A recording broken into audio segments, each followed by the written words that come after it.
The Bears are quietly setting up something that would tell the entire league. We are not sitting back and letting this season rot away. And it has nothing to do with Caleb's maturity curve or with calling this a developmental year. This is about going out and getting a difference maker on defense right now. I'm talking about a long, violent, ball-hawking outside corner with elite recovery speed. The kind of corner who doesn't just survive on Sundays, he changes them.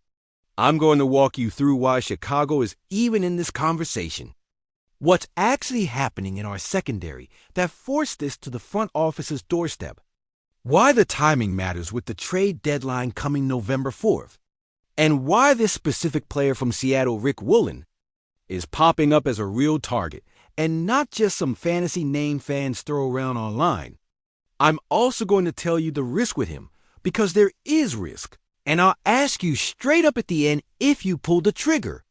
But first I want to explain the mood in Hollis Hall right now, because that's where this story really starts. Let's be honest, the Bears' defense has been getting hit in the mouth.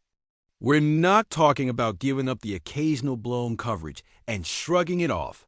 We're talking about getting lit up through the air. We're talking about giving up just under 40 points per game in the opening stretch. And we're talking about being dead last in the league in yards allowed per pass attempt. That's last, not bottom third, not rough start. And you can see the shape of it when you watch. It's not just one thing. It's layered. The pass rush looks aggressive early, fades late. QBs start to get comfortable in the pocket. And once that happens, our corners are hanging on for dear life in man coverage and getting no help. Because the safeties are trying to plug leaks everywhere at once. You can't play defense like that for 4 quarters in this league and win. You just can't. And then right when you need stability most, you're no. One corner, Jalen Johnson, tweaks a groin adductor. And the team doesn't say, he'll be fine. They say, out indefinitely. That's a scary phrase.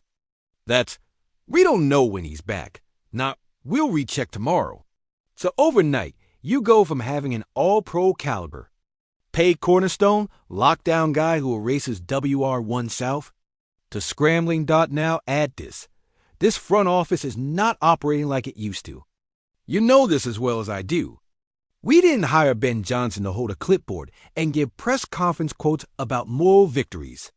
We hired him to build around Caleb Williams, to build an actual modern offense.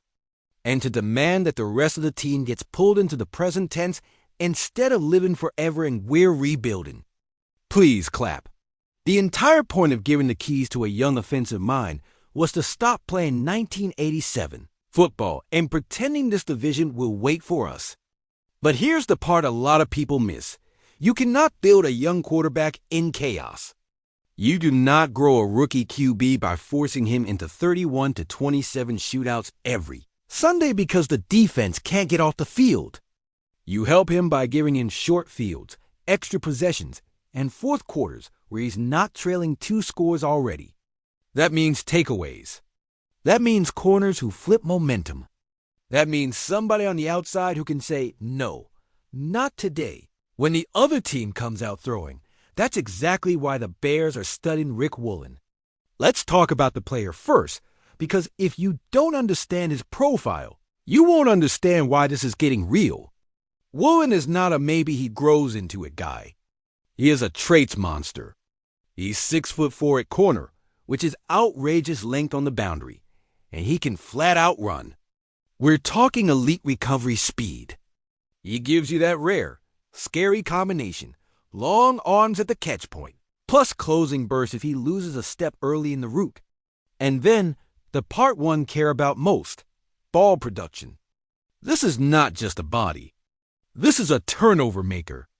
11 interceptions and 30 passes defense this early in his career is not normal. Corners with that kind of frame are usually stay on top, don't get beat deep, force to tackle. Woolen is, I'm going to go get the ball and you're going to hear from me. That is what Chicago's defense does not have right now with Jalen Johnson off the field. Now, if he's that good, why is Seattle even willing to listen on him? That's where this all becomes interesting for the Bears. The Seahawks are shifting philosophy. under a defensive-minded head coach who wants control, structure, and high-discipline execution snap to snap. They're moving toward a style that demands clean tackling, sound eyes, and near-zero freelancing in coverage rules. Woolen, for all his upside, is not built like that stylistically. He'll gamble. He'll open his hips early trying to jump something because he trusts his speed to come back. Sometimes it looks genius. Pick, momentum flip, stadium goes quiet. Sometimes it looks reckless. You just gave up an explosive play because you bit too hard and the QB sold you with his eyes. And yes, there are snaps where he comes downhill and throws a shoulder instead of wrapping a ball carrier. And that will drive a new defensive staff crazy. From Chicago's point of view, that is a dream scenario. Because think about what we need. We need someone on the outside who can live on an island, win at the line, take away deep shots, and attack the ball in the air. We need someone who doesn't just contest a pass. He ends the drive. We also need him to be young, because this isn't a one-month rental for a wild card run. This is supposed to be a piece you can carry into the Caleb era. And we need him to fit under the cap without blowing up our flexibility for the offseason. That last part matters more than people realize because the Bears already quietly moved money around this week. They reworked part of Jalen Johnson's deal and opened up meaningful cap room midseason. That is not something you do just because you're bored. That is what you do when you're clearing runway to take on a contract now instead of in March. Front offices don't say it out loud, but moves like that are tells. The Bears basically said, if we want to add a real player, we now can. That lines up perfectly with a guy like Woolen, who's still on a manageable number because he's on his rookie deal. You're talking about real production at a cost you can actually absorb in October, not some $19 million rental. Let's zoom out to the other side of this. How does Woolen look standing next to Jalen Johnson when everyone's healthy? Because that's the piece that should make Bears fans sit up a little bit in their chair. Jalen is your technician. He's been paid like a true no. One, because he plays with that veteran patience. That I know where you're trying to go before you go there. Calm dot now. I'm not going to lie to you. There's risk here, and you need to understand it. Woolen is not a finished product. If you trade for him expecting Revis Island, you're going to be mad the first time he jumps a slant and gives up a double move over the top. If you think he's going to walk in and be a clean textbook, wrap up every tackle corner, you're not watching him right. What you're buying is volatility with upside. You're buying a guy who can steal you a game in the fourth quarter, but might also give up a play in the second quarter that makes you want to throw your hat across the room. The question is, do you want that right now? And here's my answer. Yes. Yes, I do. Because where we are as a team, the thing that's killing us is not a corner missed a tackle. The thing that's killing us is we can't get a stop when we need one. We can't swing momentum. And we're making our quarterback play from behind every single week. I'll live with some volatility if it comes with game-changing plays. I'll live with boom or burn if the boom is an interception in scoring range dot. And now I want you in this with me. Because this isn't just a highlight conversation, this is identity. Your Ryan pose. You're sitting at 0-2 after giving up almost 40 a game.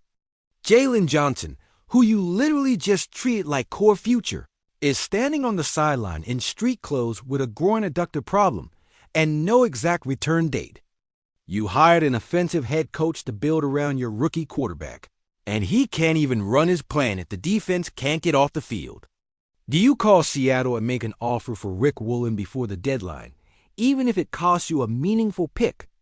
Or do you hold on to every draft asset and just pray the current secondary holds up until Jalen's back? Tell me in the comments what you do. I want to hear from Bears fans that actually watch 4 quarters and feel the swings, not just people who check the box score Monday morning. Here's where I land, and I'm going to be direct to close this out.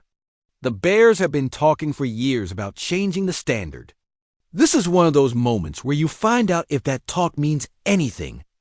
Going after Riq Woolen will be a signal that Chicago is done playing passive, done letting games get scripted by other people, done letting the rookie QB carry the whole weight of the franchise before Halloween. Woolen is not perfect, but he's a weapon. He's young. He's affordable. He creates turnovers. He gives you length and speed you can't pull off a practice squad. And he lets you walk into the second half of the season saying, "We are not waiting. We're building this defense into something that helps our quarterback, not drags him down." To me, that's worth a pick. If you agree with that, hit subscribe to Bears News Fan Report. Like this video, turn on alerts, and stay locked in with me. Because if Chicago actually starts pushing on this, you're going to want to know the second it moves.